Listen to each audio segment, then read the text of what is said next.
Boa tarde, irmãos.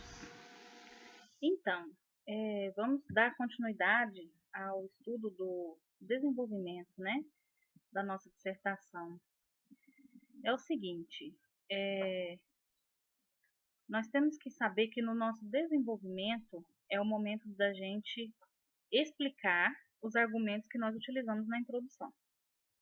Então, por exemplo, se eu coloquei lá 2 argumentos, uma parte do meu desenvolvimento vai ser explicando um argumento e outra parte vai ser explicando o outro argumento.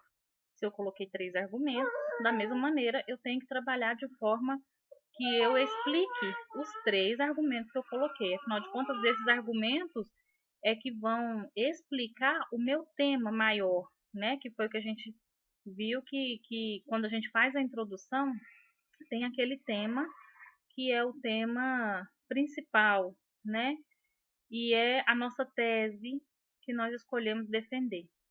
Essa tese que nós escolhemos defender, ela vai ser baseada nos nossos argumentos. Então, assim, eu escolho a tese, isso vai ser, na introdução eu vou colocar a minha tese, mas é no desenvolvimento que eu vou argumentar, que eu vou pegar cada um daqueles argumentos que eu usei para estruturar a minha tese e vou explicar. Por exemplo, no texto aqui que eu usei sobre o perdão, eu escrevi assim: quando lemos a palavra de Deus, encontramos várias passagens que ensinam sobre o perdão. Vemos o perdão de Deus que é derramado sobre nós. Vemos Jesus ensinando como devemos perdoar. Vemos as consequências de não perdoarmos. Podemos perceber que o perdão está intimamente ligado ao amor. Basta lermos João 3,16. Isso foi a minha introdução. Na minha introdução, a minha tese é que o perdão está relacionado ao amor. Agora eu preciso explicar como é que o perdão está relacionado ao amor. Por que é que o perdão está relacionado ao amor? Dentro disso, eu escolhi falar sobre o perdão de Deus em relação a nós, o perdão entre os irmãos e os problemas que são resultantes da falta de perdão. Eu escolhi 3 argumentos. Eu só estou recapitulando o que já foi falado na aula sobre introdução, que a gente usou esse mesmo texto, esse mesmo parágrafo de exemplo, né? Então, agora, no meu desenvolvimento, eu vou ter que buscar textos bíblicos que embasem esses 3 pontos que eu coloquei. Então, por exemplo, o perdão de Deus por nós, porque eu coloquei assim na introdução, que nós vemos o perdão de Deus que é derramado sobre nós. Então, agora eu vou buscar passagens bíblicas que falem que nós fomos perdoados, que Jesus morreu por nós, que a morte de Jesus substituiu a nossa morte. Passagens bíblicas que falam que, por muito ter nos amado, Deus enviou seu Filho para pagar a dívida no nosso lugar. Então, esse é o perdão de Deus para conosco. Então, eu vou escrever um parágrafo ou 2 falando sobre esse assunto, sobre esse argumento que eu já citei na minha introdução. O outro que eu citei foi perdão entre os irmãos. Então, agora eu vou buscar passagens bíblicas, né, coisas que embasem irmãos, passagens bíblicas, versículos que coloquem que nós devemos perdoar uns aos outros, né? Então, assim, por isso que na aula passada sobre desenvolvimento, eu falei que se não houver conhecimento sobre o assunto, aí não tem como fazer.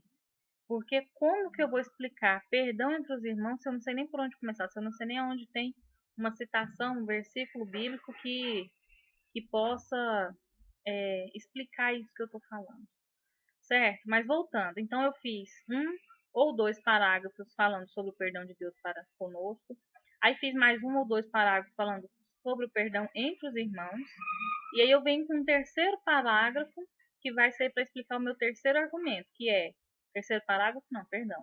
a terceira parte do desenvolvimento, que é para explicar o terceiro argumento que eu usei na minha introdução, que é problemas resultantes da falta de perdão. Então agora eu vou buscar na Bíblia, como eu falei também nas aulas anteriores, né? Na Bíblia, sim, é o nosso padrão, é a nossa principal fonte de pesquisa, de material, mas eu também posso buscar essas informações com outros irmãos, né?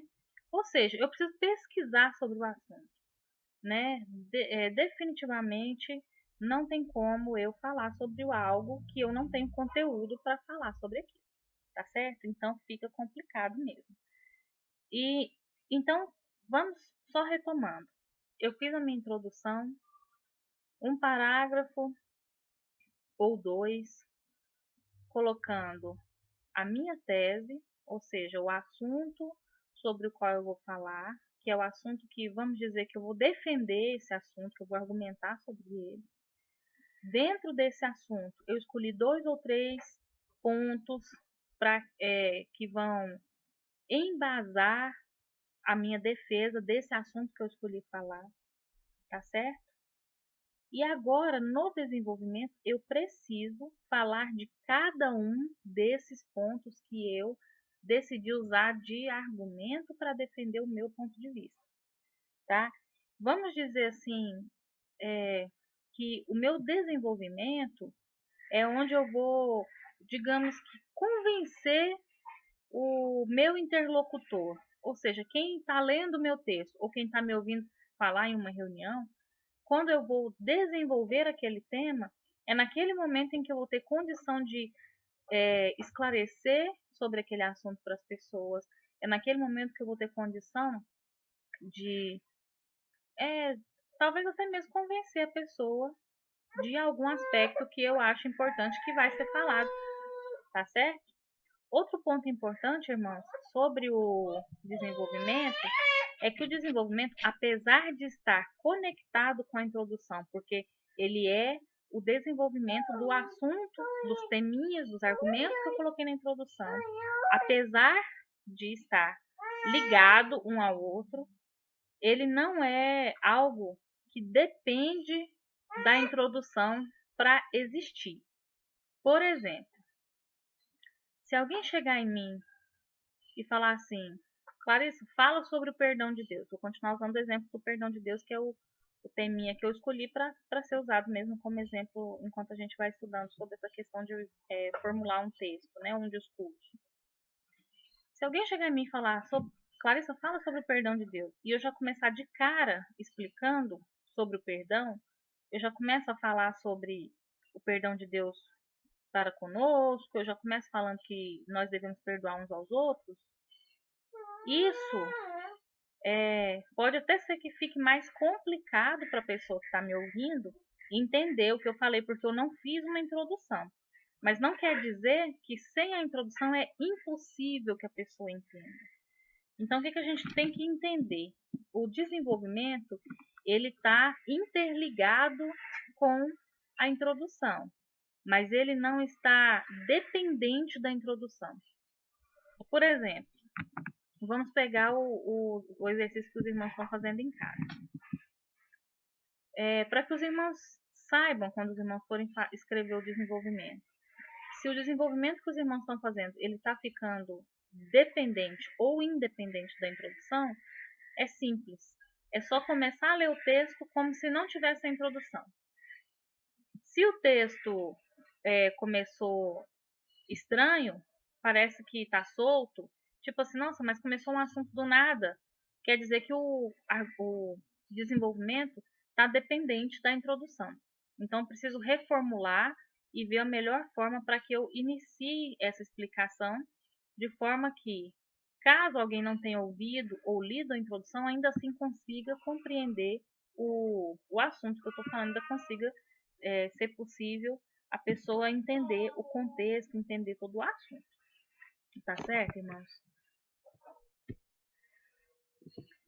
Então, na semana anterior, a gente já tinha falado para os irmãos pegarem a introdução que foi feita na primeira parte da disciplina e, baseado nessa introdução, fazer o desenvolvimento, que era o quê?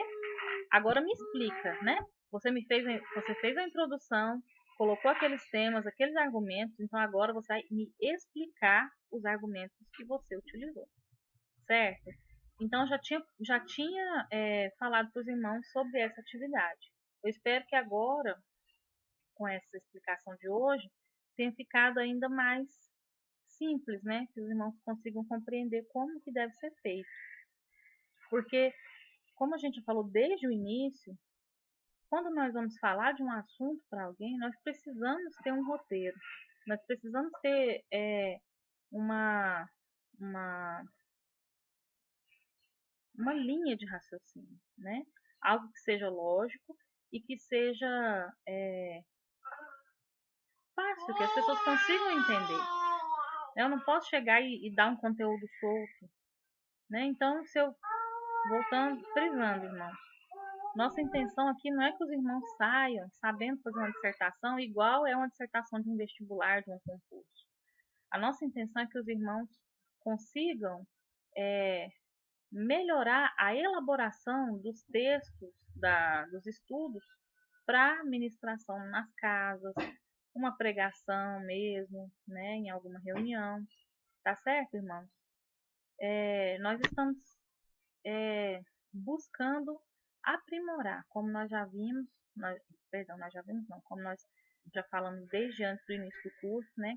É um curso de líderes, é um curso para lideranças, então nós precisamos estar preparados para levar a palavra do Senhor onde quer que seja, desde uma reunião com poucas pessoas numa sala, né? Até uma reunião grande com muitas pessoas que vão ouvir a gente. Então, se nós tivermos na nossa mente, né? Não só na nossa mente, mas se a gente realmente comprar essa questão de que a gente precisa ter um roteiro, que a gente precisa saber colocar o início, o meio e o fim do raciocínio. E nós precisamos fazer essa introdução para que a gente consiga chamar a atenção das pessoas que estão lendo ou ouvindo, para que elas possam entender qual vai ser o assunto, por onde a gente vai começar. Logo em seguida, a gente começa a desenvolver cada pedacinho desse assunto, explica detalhadamente cada pedacinho. Então, isso vai fazer com que as pessoas consigam compreender a mensagem que a gente está levando. Tá certo, irmãos? Então, é isso por hoje. Volto a repetir, continuem trabalhando no desenvolvimento, tá certo? Esse desenvolvimento, os irmãos vão trabalhando, porque quando vier o dia da nossa avaliação, é esse desenvolvimento que a gente vai avaliar. Tá certo, irmãos? Então, muito obrigado e até a próxima.